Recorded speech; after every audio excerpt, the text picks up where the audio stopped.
ಶಿಡ್ಲಘಟ್ಟದ ಪೌರಾಯುಕ್ತಗೆ ಧಮಕಿ ಹಾಕಿ ಎಸ್ಕೇಪ್ ಆಗಿರುವಂತ ಈ ರಾಜೀವ್ ಗೌಡ ಇನ್ನೂ ಕೂಡ ಸಿಕ್ಕಿಲ್ಲ. ಕಾಂಗ್ರೆಸ್ ಪಕ್ಷದಿಂದ ಉಚ್ಚಾಟನೆ ಮಾಡಿದ ಬಳಿಕ ಈ ಧಮಕಿ ವೀರನ ಬಂಧನಕ್ಕೆ ಪೊಲೀಸರು ಬಲೆ ಬೀಸಿದ್ದಾರೆ. ಹಾಗಾದ್ರೆ ಈ ರಾಜೀವ್ ಗೌಡ ಪರಾರಿ ಆಗಿದ್ದೆಲ್ಲಿಗೆ? ಆ ಮುಖಂಡನಿಗೆ ಅಭಯವಾಗಿರುವಂತ ಕಾಂಗ್ರೆಸ್ ನಾಯಕರು ಯಾರು ಅನ್ನೋದರ ಪ್ರಶ್ನೆ ಇದೆ. ಅದಕ್ಕೆ ಸಂಬಂಧಪಟ್ಟಂತೆ ಕಂಪ್ಲೀಟ್ ರಿಪೋರ್ಟ್ ಇಲ್ಲಿದೆ ನೋಡಿ.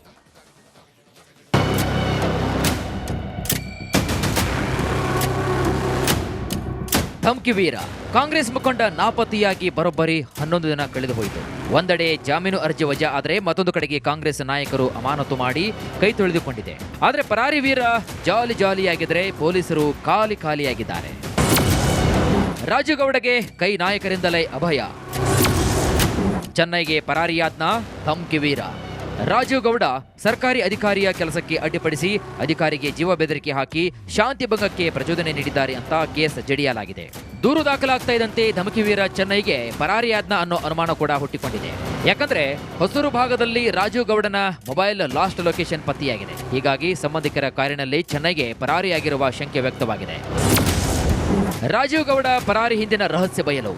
ಇತ್ತೀಚೆಗೆ ರಾಜಕಾರಣಿಗಳ ಬಂಧನವಾದವರಲ್ಲಿ ಕೆಲವರು ಒದ್ದಾಡಿ ಬಿಡುಗಡೆಯಾಗಿದ್ರು. ಪ್ರಜ್ವಲ್ ರೇವಣ್ಣ, ವಿನಯ್ ಕುಲಕರ್ಣಿಗೆ ಇನ್ನೂ ಕೂಡ ಜಾಮೀನು ಸಿಕ್ಕಿಲ್ಲ. ಇಡಿ ಕೇಸಲ್ಲಿ ಸಿಕ್ಕಿಬಿದ್ದು ಇತ್ತೀಚೆಗೆ ಬಿಡುಗಡೆಯಾದ ವೀರೇಂದ್ರ ಪಪ್ಪಿ ಸೇರಿ ಹಲವರಿಗೆ ಜಾಮೀನು ಕೂಡ ಸಿಕ್ಕಿರಲಿಲ್ಲ. ಹೀಗಾಗಿ ಇದಕ್ಕೆ ಹೆದರಿ ರಾಜೀವ್ ಗೌಡ ಪರಾರಿಯಾಗಿದ್ದಾನೆ ಅಂತ ಹೇಳಲಾಗ್ತಾ ಇದೆ. ಪರಾರಿ ವೀರನಿಗೆ ಬಹಿರಂಗವಾಗಿ ಸಚಿವ ಮುನಿಯಪ್ಪ ಸಪೋರ್ಟ್ ಮಾಡಿದ್ದಾರೆ. ಆದರೆ ಬೆನ್ನ ಹಿಂದೆ ಮುನಿಯಪ್ಪರವರ ಥರ 3 ರಿಂದ 4 ಪ್ರಭಾವಿಗಳ ಸಪೋರ್ಟ್ ಇರಲಿದೆ ಅಂತ ಹೇಳಲಾಗ್ತಾ ಇದೆ. ಧಮಕಿ ವೀರನಿಗೆ ಸಹಾಯ ಹಸ್ತ ಸಚಿವ KH ಮುನಿಯಪ್ಪ. ರಾಜೀವ್ ಗೌಡ ಸೌಮ್ಯ ಸ್ವಭಾವದವ ಎಂದಿದ್ರು ಸಚಿವರು. ಹೀಗೆ ಮಾತನಾಡಬಾರದು, ಆತನಿಗೆ ಬುದ್ಧಿ ಹೇಳ್ತೇನೆ. ಅವರ ಪರವಾಗಿ ನೀವು ನಿಂತಿದ್ದೀರಿ, ಸಪೋರ್ಟ್ ಮಾಡ್ತಾ ಇದ್ದೀರಿ ಅವರಿಗೆ ಅನ್ನುವಂಥ ಟೀಕೆಗಳು ಎಲ್ಲ ಕೇಳಿ ಬರ್ತಾ ಇದೆ ಸರ್. ಅವರು ಒಳ್ಳೆ ಕಾಂಗ್ರೆಸ್ ಕಾರ್ಯಕರ್ತರು. ಅಕಸ್ಮಾತ್ ಇದಾಗಿದೆ, ಇದಾಗಬಾರ್ದಾಗಿತ್ತು. ಅದು ತಪ್ಪು ಮಾತಾಡಿದ್ದಾರೆ. ಅದಕ್ಕೆ ಕಾನೂನಿದೆ, ಕಾನೂನು ಪ್ರಕಾರ ಕ್ರಮ ಜರುಗಿಸ್ತಾರೆ. ಸರ್, ಕಾನೂನು ಪೊಲೀಸರು ಹುಡುಕ್ತಾ ಇದ್ರು, ಅವತ್ತ ಸಿಗ್ತಾ ಇಲ್ಲ. ಅವರಿಗೆ ರಾಜಕೀಯ ಒತ್ತಡ ಇದೆ. ಅದರಲ್ಲಿ ಮುನಿಯಪ್ಪ ಅವ್ರ ನೀವು ಹುಡುಕೊಡ್ರಿ. ನಾವು ಹುಡುಕೋದಲ್ಲ ಸರ್, ಪೊಲೀಸ್ ನೀವು ಸುಮ್ಮನೆ ಏನು ಮಾತಾಡಬೇಕೋ ಮಾತಾಡಿ. ಟೀಕೆಗಳು ಹಂಗೆ ಕೇಳಿ ಬರ್ತಾ ಇದೆ ಸರ್. ಧಮಕಿ ವೀರನಿಗೆ ಸಹಾಯ ಹಸ್ತ. ಆವಾಜ್ ಗಲಾಟೆ ಶುರುವಾಗಿದ್ದು ಸಚಿವ ಜಮೀರ್ ಪುತ್ರನ ಸಿನಿಮಾ ಪೋಸ್ಟರ್ಗಾಗಿ. ಶಿಡ್ಲಘಟ್ಟ ನಗರಸಭೆ ಪೌರಾಯುಕ್ತಗೆ ರಾಜೀವ್ ಗೌಡ ಆವಾಜ್ ಹಾಕಿದ್ದ. ಹೀಗಾಗಿ ಪರಾರಿ ವೀರನನ್ನ ಸಚಿವ ಜಮೀರ್ ಸೇಫ್ ಮಾಡಲು ಪ್ಲಾನ್ ಮಾಡಿದ್ನ ಅನ್ನೋ ಅನುಮಾನ ಕೂಡ ಶುರುವಾಗಿದೆ. ಅಷ್ಟೇ ಅಲ್ಲದೆ ಸಿಎಂ ಸಿದ್ದರಾಮಯ್ಯರವರ ಜೊತೆ ಸಚಿವ ಜಮೀರ್ ಈ ಬಗ್ಗೆ ಮಾತನಾಡಿ ಬಂಧನವನ್ನು ತುಸು ಮುಂದೂಡುವ ಸಾಧ್ಯತೆ ಕೂಡ ಇದೆಯಂತ ಹೇಳಲಾಗ್ತಾ ಇದೆ. ಧಮಕಿ ವೀರನಿಗೆ ಸಹಾಯ ಹಸ್ತ.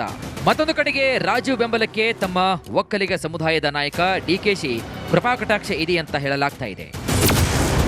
ಪಕ್ಷದ ಅಧ್ಯಕ್ಷ ಸೂಚನೆಯಂತೆ ಪಕ್ಷದಿಂದ ತಾತ್ಕಾಲಿಕ ಅಮಾನತು ಮಾಡಲಾಗಿದೆ. ಕೋರ್ಟ್ ಮುಂದೆ ಸರೆಂಡರ್ ಆಗುವುದಕ್ಕೆ DCM DKಶಿ ಸೂಚನೆ ನೀಡಿದ್ದಾರೆ ಅಂತ ಹೇಳಲಾಗ್ತಿದೆ. ರಾಜೀವ್ ಗೌಡಗೆ ಬಂಧನ ಮಾಡದಂತೆ ಪೊಲೀಸ್ ಇಲಾಖೆಗೆ ಉಭಯ ಸಚಿವರಿಂದ ಒತ್ತಡ ಹೆಚ್ಚಾಗಿದೆ. ಹೀಗಾಗಿ ಗೊತ್ತಿಲ್ಲದಂತೆ ಪೊಲೀಸರು ನಟಿಸಬೇಕಾಗಿರುವಂತಹ ಅನಿವಾರ್ಯತೆ ಎದುರಾಗಿದೆ. ಇನ್ನಾದರೂ ಕೂಡ ರಾಜೀವ್ ಗೌಡನ ಬಂಧಿಸ್ತಾರಾ? ಕಾದು ನೋಡಬೇಕಾಗಿದೆ. News desk, Republic Kannada. ಶಿಡ್ಲಘಟ್ಟದ ಪೌರಾಯುಕ್ತಗೆ ಧಮಕಿ ಹಾಕಿ ಎಸ್ಕೇಪ್ ಆಗಿರುವಂತ ಈ ರಾಜೀವ್ ಗೌಡ ಇನ್ನೂ ಕೂಡ ಸಿಕ್ಕಿಲ್ಲ. ಕಾಂಗ್ರೆಸ್ ಪಕ್ಷದಿಂದ ಉಚ್ಚಾಟನೆ ಮಾಡಿದ ಬಳಿಕ ಈ ಧಮಕಿ ವೀರನ ಬಂಧನಕ್ಕೆ ಪೊಲೀಸರು ಬಲೆ ಬೀಸಿದ್ದಾರೆ. ಹಾಗಾದ್ರೆ ಈ ರಾಜೀವ್ ಗೌಡ ಪರಾರಿ ಆಗಿದ್ದೆಲ್ಲಿಗೆ? ಆ ಮುಖಂಡನಿಗೆ ಅಭಯವಾಗಿರುವಂತ ಕಾಂಗ್ರೆಸ್ ನಾಯಕರು ಯಾರು ಅನ್ನೋದರ ಪ್ರಶ್ನೆ ಇದೆ.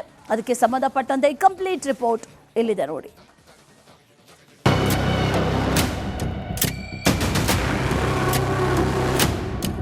ಧಮಕಿ ವೀರ ಕಾಂಗ್ರೆಸ್ ಮುಖಂಡ ನಾಪತ್ತೆಯಾಗಿ ಬರೋಬ್ಬರಿ 11 ದಿನ ಕಳೆದು ಹೋಯಿತು. ಒಂದೆಡೆ ಜಾಮೀನು ಅರ್ಜಿ ವಜಾ ಆದರೆ ಮತ್ತೊಂದು ಕಡೆಗೆ ಕಾಂಗ್ರೆಸ್ ನಾಯಕರು ಅಮಾನತು ಮಾಡಿ ಕೈ ತೊಳೆದುಕೊಂಡಿದೆ. ಆದರೆ ಪರಾರಿ ವೀರ ಜಾಲಿಯಾಗಿದ್ರೆ ಪೊಲೀಸರು ಖಾಲಿಯಾಗಿದ್ದಾರೆ. ರಾಜೀವ್ ಗೌಡಗೆ ಕೈ ನಾಯಕರಿಂದಲೇ ಅಭಯ. ಚೆನ್ನೈಗೆ ಪರಾರಿಯಾದ್ನ ಧಮಕಿ ವೀರ. ರಾಜೀವ್ ಗೌಡ ಸರ್ಕಾರಿ ಅಧಿಕಾರಿಯ ಕೆಲಸಕ್ಕೆ ಅಡ್ಡಿಪಡಿಸಿ ಅಧಿಕಾರಿಗೆ ಜೀವ ಬೆದರಿಕೆ ಹಾಕಿ ಶಾಂತಿ ಭಂಗಕ್ಕೆ ಪ್ರಚೋದನೆ ನೀಡಿದ್ದಾರೆ ಅಂತ ಕೇಸ್ ಜಡಿಯಲಾಗಿದೆ. ದೂರು ದಾಖಲಾಗ್ತಾ ಇದ್ದಂತೆ ಧಮಕಿ ವೀರ ಚೆನ್ನೈಗೆ ಪರಾರಿಯಾದ್ನ ಅನ್ನೋ ಅನುಮಾನ ಕೂಡ ಹುಟ್ಟಿಕೊಂಡಿದೆ. ಯಾಕಂದ್ರೆ ಹೊಸೂರು ಭಾಗದಲ್ಲಿ ರಾಜೀವ್ ಗೌಡನ ಮೊಬೈಲ್ ಲಾಸ್ಟ್ ಲೊಕೇಶನ್ ಪತ್ತೆಯಾಗಿದೆ. ಹೀಗಾಗಿ ಸಂಬಂಧಿಕರ ಕಾರಿನಲ್ಲಿ ಚೆನ್ನೈಗೆ ಪರಾರಿಯಾಗಿರುವ ಶಂಕೆ ವ್ಯಕ್ತವಾಗಿದೆ. ರಾಜೀವ್ ಗೌಡ ಪರಾರಿ ಹಿಂದಿನ ರಹಸ್ಯ ಬಯಲು. ಇತ್ತೀಚೆಗೆ ರಾಜಕಾರಣಿಗಳ ಬಂಧನವಾದವರಲ್ಲಿ ಕೆಲವರು ಒದ್ದಾಡಿ ಬಿಡುಗಡೆಯಾಗಿದ್ರು. ಪ್ರಜ್ವಲ್ ರೇವಣ್ಣ, ವಿನಯ್ ಕುಲಕರ್ಣಿಗೆ ಇನ್ನೂ ಕೂಡ ಜಾಮೀನು ಸಿಕ್ಕಿಲ್ಲ. ಇಡಿ ಕೇಸಲ್ಲಿ ಸಿಕ್ಕಿಬಿದ್ದು ಇತ್ತೀಚೆಗೆ ಬಿಡುಗಡೆಯಾದ ವೀರೇಂದ್ರ ಪಪ್ಪಿ ಸೇರಿ ಹಲವರಿಗೆ ಜಾಮೀನು ಕೂಡ ಸಿಕ್ಕಿರಲಿಲ್ಲ. ಹೀಗಾಗಿ ಇದಕ್ಕೆ ಹೆದರಿ ರಾಜೀವ್ ಗೌಡ ಪರಾರಿಯಾಗಿದ್ದಾನೆ ಅಂತ ಹೇಳಲಾಗ್ತಾ ಇದೆ. ಪರಾರಿ ವೀರನಿಗೆ ಬಹಿರಂಗವಾಗಿ ಸಚಿವ ಮುನಿಯಪ್ಪ ಸಪೋರ್ಟ್ ಮಾಡಿದ್ದಾರೆ. ಆದರೆ ಬೆನ್ನ ಹಿಂದೆ ಮುನಿಯಪ್ಪರವರ ಥರ 3 ರಿಂದ 4 ಪ್ರಭಾವಿಗಳ ಸಪೋರ್ಟ್ ಇರಲಿದೆ ಅಂತ ಹೇಳಲಾಗ್ತಾ ಇದೆ. ಧಮ್ಕಿ ವೀರನಿಗೆ ಸಹಾಯ ಹಸ್ತ ಸಚಿವ ಕೆಎಚ್ ಮುನಿಯಪ್ಪ. ರಾಜೀವ್ ಗೌಡ ಸೌಮ್ಯ ಸ್ವಭಾವದವ ಎಂದಿದ್ರು ಸಚಿವರು. ಹೀಗೆ ಮಾತನಾಡಬಾರದು, ಆತನಿಗೆ ಬುದ್ಧಿ ಹೇಳ್ತೇನೆ. ಸರ್, ಅವರ ಪರವಾಗಿ ನೀವು ನಿಂತಿದ್ದೀರಿ, ಸಪೋರ್ಟ್ ಮಾಡ್ತಾ ಇದ್ದೀರಿ ಅವರಿಗೆ ಅನ್ನುವಂಥ ಟೀಕೆಗಳು ಎಲ್ಲ ಕೇಳಿ ಬರ್ತಾ ಇದೆ ಸರ್. ಅವರು ಒಳ್ಳೆ ಕಾಂಗ್ರೆಸ್ ಕಾರ್ಯಕರ್ತರು. ಅಕಸ್ಮಾತ್ ಇದಾಗಿದೆ, ಇದಾಗಬಾರ್ದಾಗಿತ್ತು. ಅದು ತಪ್ಪು ಮಾತಾಡಿದ್ದಾರೆ. ಅದಕ್ಕೆ ಕಾನೂನಿದೆ, ಕಾನೂನು ಪ್ರಕಾರ ಕ್ರಮ ಜರುಗಿಸ್ತಾರೆ. ಅಲ್ಲ ಸರ್, ಕಾನೂನು ಪೊಲೀಸರು ಹುಡುಕ್ತಾ ಇದ್ರು, ಅವತ್ತ ಸಿಗ್ತಾ ಇಲ್ಲ. ಅವರಿಗೆ ರಾಜಕೀಯ ಒತ್ತಡ ಇದೆ, ಅದರಲ್ಲಿ ಮುನಿಯಪ್ಪ ಅವ್ರ ಪಾತ್ರ. ನೀವು ಹುಡುಕೊಡ್ರಿ, ನಾವು ಹುಡುಕೋದಲ್ಲ ಸರ್, ಪೊಲೀಸ್. ನೀವು ಸುಮ್ಮನೆ ಏನು ಮಾತಾಡಬೇಕೋ ಮಾತಾಡಿ. ಟೀಕೆಗಳು ಹಂಗೆ ಕೇಳಿ ಬರ್ತಾ ಇದೆ ಸರ್. ಧಮ್ಕಿ ವೀರನಿಗೆ ಸಹಾಯ ಹಸ್ತ. ಅವಾಜ್ ಗಲಾಟೆ ಶುರುವಾಗಿದ್ದು ಸಚಿವ ಜಮೀರ್ ಪುತ್ರನ ಸಿನಿಮಾ ಪೋಸ್ಟರ್ಗಾಗಿ. ಶಿಡ್ಲಘಟ್ಟ ನಗರಸಭೆ ಪೌರಾಯುಕ್ತೆಗೆ ರಾಜೀವ್ ಗೌಡ ಅವಾಜ್ ಹಾಕಿದ್ದ.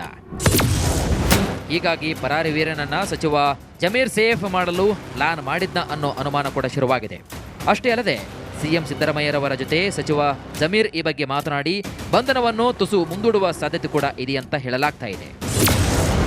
ಧಮ್ಕಿ ವೀರನಿಗೆ ಸಹಾಯ ಹಸ್ತ. ಮತ್ತೊಂದು ಕಡೆಗೆ ರಾಜೀವ್ ಬೆಂಬಲಕ್ಕೆ ತಮ್ಮ ಒಕ್ಕಲಿಗ ಸಮುದಾಯದ ನಾಯಕ ಡಿಕೆಶಿ ಕೃಪಾಕಟಾಕ್ಷ ಇದೆಯಂತ ಹೇಳಲಾಗ್ತಾ ಇದೆ. ಪಕ್ಷದ ಅಧ್ಯಕ್ಷ ಸೂಚನೆಯಂತೆ ಪಕ್ಷದಿಂದ ತಾತ್ಕಾಲಿಕ ಅಮಾನತು ಮಾಡಲಾಗಿದೆ. ಕೋರ್ಟ್ ಮುಂದೆ ಸರೆಂಡರ್ ಆಗುವುದಕ್ಕೆ ಡಿಸಿಎಂ ಡಿಕೆಶಿ ಸೂಚನೆ ನೀಡಿದ್ದಾರೆ ಅಂತ ಹೇಳಲಾಗ್ತಿದೆ. ರಾಜೀವ್ ಗೌಡಗೆ ಬಂಧನ ಮಾಡದಂತೆ ಪೊಲೀಸ್ ಇಲಾಖೆಗೆ ಉಭಯ ಸಚಿವರಿಂದ ಒತ್ತಡ ಹೆಚ್ಚಾಗಿದೆ. ಹೀಗಾಗಿ ಗೊತ್ತೋ ಗೊತ್ತಿಲ್ಲದಂತೆ ಪೊಲೀಸರು ನಟಿಸಬೇಕಾಗಿರುವಂತಹ ಅನಿವಾರ್ಯತೆ ಎದುರಾಗಿದೆ. ಇನ್ನಾದರೂ ಕೂಡ ರಾಜೀವ್ ಗೌಡನ ಬಂಧಿಸ್ತಾರಾ, ಕಾದು ನೋಡಬೇಕಾಗಿದೆ. News desk, Republic Kannada. ಶಿಡ್ಲಘಟ್ಟದ ಪೌರಾಯುಕ್ತೆಗೆ ಧಮ್ಕಿ ಹಾಕಿ ಎಸ್ಕೇಪ್ ಆಗಿರುವಂತ ಈ ರಾಜೀವ್ ಗೌಡ ಇನ್ನೂ ಕೂಡ ಸಿಕ್ಕಿಲ್ಲ. ಕಾಂಗ್ರೆಸ್ ಪಕ್ಷದಿಂದ ಉಚ್ಚಾಟನೆ ಮಾಡಿದ ಬಳಿಕ ಈ ಧಮ್ಕಿ ವೀರನ ಬಂಧನಕ್ಕೆ ಪೊಲೀಸರು ಬಲೆ ಬೀಸಿದ್ದಾರೆ. ಹಾಗಾದ್ರೆ ಈ ರಾಜೀವ್ ಗೌಡ ಪರಾರಿ ಆಗಿದ್ದೆಲ್ಲಿಗೆ? ಆ ಮುಖಂಡನಿಗೆ ಅಭಯವಾಗಿರುವಂತ ಕಾಂಗ್ರೆಸ್ ನಾಯಕರು ಯಾರು ಅನ್ನೋದರ ಪ್ರಶ್ನೆ ಇದೆ. ಅದಕ್ಕೆ ಸಂಬಂಧಪಟ್ಟಂತೆ ಕಂಪ್ಲೀಟ್ ರಿಪೋರ್ಟ್ ಇಲ್ಲಿದೆ ನೋಡಿ.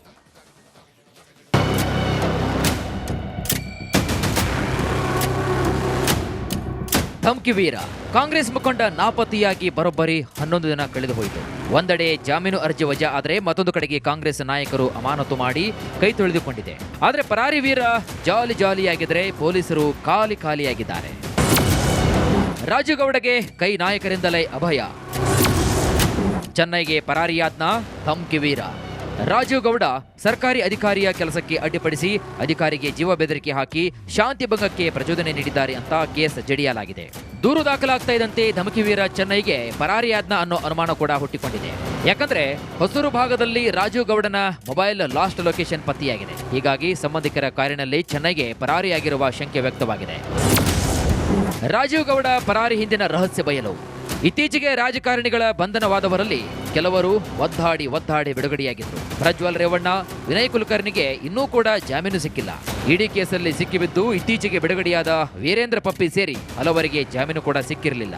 ಹೀಗಾಗಿ ಇದಕ್ಕೆ ಹೆದರಿ ರಾಜೀವ್ ಗೌಡ ಪರಾರಿಯಾಗಿದ್ದಾನೆ ಅಂತ ಹೇಳಲಾಗ್ತಾ ಇದೆ. ಪರಾರಿ ವೀರನಿಗೆ ಬಹಿರಂಗವಾಗಿ ಸಚಿವ ಮುನಿಯಪ್ಪ ಸಪೋರ್ಟ್ ಮಾಡಿದ್ದಾರೆ. ಆದರೆ ಬೆನ್ನ ಹಿಂದೆ ಮುನಿಯಪ್ಪರವರ ಥರ 3 ರಿಂದ 4 ಪ್ರಭಾವಿಗಳ ಸಪೋರ್ಟ್ ಇರಲಿದೆ ಅಂತ ಹೇಳಲಾಗ್ತಾ ಇದೆ. ಧಮ್ಕಿ ವೀರನಿಗೆ ಸಹಾಯ ಹಸ್ತ ಸಚಿವ ಕೆಎಚ್ ಮುನಿಯಪ್ಪ. ರಾಜೀವ್ ಗೌಡ ಸೌಮ್ಯ ಸ್ವಭಾವದವ ಎಂದಿದ್ರು ಸಚಿವರು. ಹೀಗೆ ಮಾತನಾಡಬಾರದು, ಆತನಿಗೆ ಬುದ್ಧಿ ಹೇಳ್ತೇನೆ. ಸರ್, ಅವರ ಪರವಾಗಿ ನೀವು ನಿಂತಿದ್ದೀರಿ, ಸಪೋರ್ಟ್ ಮಾಡ್ತಾ ಇದ್ದೀರಿ ಅವರಿಗೆ ಅನ್ನುವಂಥ ಟೀಕೆಗಳು ಎಲ್ಲ ಕೇಳಿ ಬರ್ತಾ ಇದೆ ಸರ್. ಅವರು ಒಳ್ಳೆ ಕಾಂಗ್ರೆಸ್ ಕಾರ್ಯಕರ್ತರು. ಅಕಸ್ಮಾತ್ ಇದಾಗಿದೆ, ಇದಾಗಬಾರ್ದಾಗಿತ್ತು. ಅದು ತಪ್ಪು ಮಾತಾಡಿದ್ದಾರೆ. ಅದಕ್ಕೆ ಕಾನೂನಿದೆ, ಕಾನೂನು ಪ್ರಕಾರ ಕ್ರಮ ಜರುಗಿಸ್ತಾರೆ. ಅಲ್ಲ ಸರ್, ಕಾನೂನು ಪೊಲೀಸರು ಹುಡುಕ್ತಾ ಇದ್ರು, ಅವತ್ತ ಸಿಗ್ತಾ ಇಲ್ಲ. ಅವರಿಗೆ ರಾಜಕೀಯ ಒತ್ತಡ ಇದೆ, ಅದರಲ್ಲಿ ಮುನಿಯಪ್ಪ ಅವ್ರ ಪಾತ್ರ. ನೀವು ಹುಡುಕೊಡ್ರಿ, ನಾವು ಹುಡುಕೋದಲ್ಲ ಸರ್, ಪೊಲೀಸ್. ನೀವು ಸುಮ್ಮನೆ ಏನು ಮಾತಾಡಬೇಕೋ ಮಾತಾಡಿ. ಟೀಕೆಗಳು ಹಂಗೆ ಕೇಳಿ ಬರ್ತಾ ಇದೆ ಸರ್. ಧಮ್ಕಿ ವೀರನಿಗೆ ಸಹಾಯ ಹಸ್ತ. ಅವಾಜ್ ಗಲಾಟೆ ಶುರುವಾಗಿದ್ದು ಸಚಿವ ಜಮೀರ್ ಪುತ್ರನ ಸಿನಿಮಾ ಪೋಸ್ಟರ್ಗಾಗಿ. ಶಿಡ್ಲಘಟ್ಟ ನಗರಸಭೆ ಪೌರಾಯುಕ್ತೆಗೆ ರಾಜೀವ್ ಗೌಡ ಅವಾಜ್ ಹಾಕಿದ್ದ. ಹೀಗಾಗಿ ಪರಾರಿ ವೀರನನ್ನ ಸಚಿವ ಜಮೀರ್ ಸೇಫ್ ಮಾಡಲು ಪ್ಲಾನ್ ಮಾಡಿದ್ನ ಅನ್ನೋ ಅನುಮಾನ ಕೂಡ ಶುರುವಾಗಿದೆ. ಅಷ್ಟೇ ಅಲ್ಲದೆ ಸಿಎಂ ಸಿದ್ದರಾಮಯ್ಯರವರ ಜೊತೆ ಸಚಿವ ಜಮೀರ್ ಈ ಬಗ್ಗೆ ಮಾತನಾಡಿ ಬಂಧನವನ್ನು ತುಸು ಮುಂದೂಡುವ ಸಾಧ್ಯತೆ ಕೂಡ ಇದೆಯಂತ ಹೇಳಲಾಗ್ತಾ ಇದೆ. ಧಮ್ಕಿ ವೀರನಿಗೆ ಸಹಾಯ ಹಸ್ತ. ಮತ್ತೊಂದು ಕಡೆಗೆ ರಾಜೀವ್ ಬೆಂಬಲಕ್ಕೆ ತಮ್ಮ ಒಕ್ಕಲಿಗ ಸಮುದಾಯದ ನಾಯಕ ಡಿಕೆಶಿ ಕೃಪಾಕಟಾಕ್ಷ ಇದೆಯಂತ ಹೇಳಲಾಗ್ತಾ ಇದೆ. ಪಕ್ಷದ ಅಧ್ಯಕ್ಷ ಸೂಚನೆಯಂತೆ ಪಕ್ಷದಿಂದ ತಾತ್ಕಾಲಿಕ ಅಮಾನತು ಮಾಡಲಾಗಿದೆ. ಕೋರ್ಟ್ ಮುಂದೆ ಸರೆಂಡರ್ ಆಗೋದಕ್ಕೆ ಡಿಸಿಎಂ ಡಿಕೆಶಿ ಸೂಚನೆ ನೀಡಿದ್ದಾರೆ ಅಂತ ಹೇಳಲಾಗ್ತಿದೆ. ರಾಜೀವ್ ಗೌಡಗೆ ಬಂಧನ ಮಾಡದಂತೆ ಪೊಲೀಸ್ ಇಲಾಖೆಗೆ ಉಭಯ ಸಚಿವರಿಂದ ಒತ್ತಡ ಹೆಚ್ಚಾಗಿದೆ. ಹೀಗಾಗಿ ಗೊತ್ತೋ ಗೊತ್ತಿಲ್ಲದಂತೆ ಪೊಲೀಸರು ನಟಿಸಬೇಕಾಗಿರುವಂತಹ ಅನಿವಾರ್ಯತೆ ಎದುರಾಗಿದೆ. ಇನ್ನಾದರೂ ಕೂಡ ರಾಜೀವ್ ಗೌಡನ ಬಂಧಿಸ್ತಾರಾ ಕಾದು ನೋಡಬೇಕಾಗಿದೆ. News desk, Republic Kannada.